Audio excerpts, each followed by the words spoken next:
Bene, e così si presenta la mia app Pelistri Plot una volta partita. In alto sulla sinistra potete vedere la sigla Pelistri Plot, la versione, il nome del palco, in questo caso non l'abbiamo ancora impostato, e le dimensioni del palco. Le dimensioni del palco le potete scegliere alla prima partenza, decidendo ovviamente le dimensioni del palco che volete mettere su. Dopodiché potete cominciare a piazzare gli oggetti. Ecco qua per esempio un monitor, un performer, eccetera eccetera. Ecco, piazzare gli oggetti può comparire sopra o sotto l'altro a seconda delle situazioni.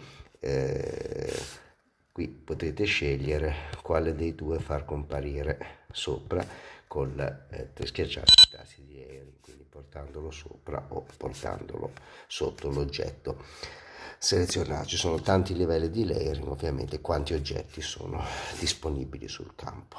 Bene, ecco, potete chiaramente resizare un oggetto, eventualmente anche ruotarlo agendo sui relativi tastini di resize e di rotate.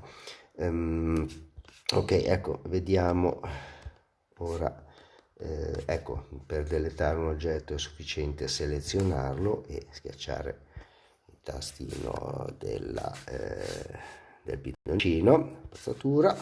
Ecco, relazionare fra di loro due oggetti qualora li volete collegare con un filo, perché visivamente sono fra di loro collegati. Basta schiacciare il tasto di connessione e selezionare l'altro oggetto. Per deletare fare altrettanto. Ok, ecco, ogni oggetto ha delle sue proprietà, sono moltissime, molto interessanti. Potete anche diciamo impostare note, informazioni, assegnazioni particolari che poi compariranno come commenti all'interno della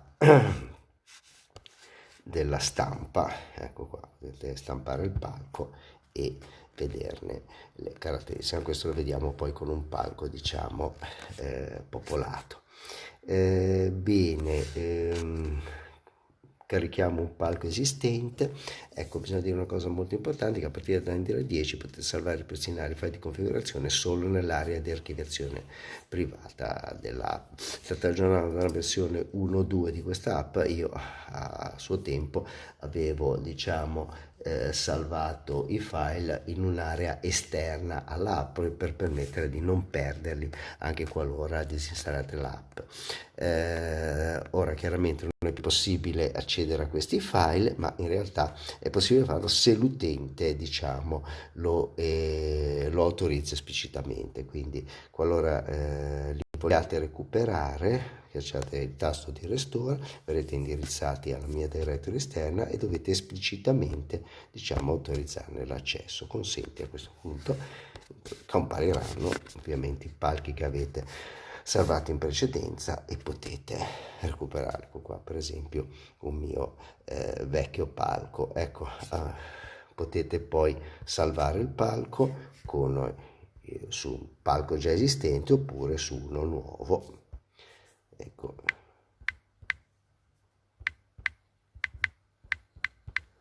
Ecco qua, ed ecco qua a questo punto, ecco, vedete comparire il nome nuovissimo che ho impostato ora per questo palco. Ecco, alla fine potete stampare il palco. Ecco, stampa il palco.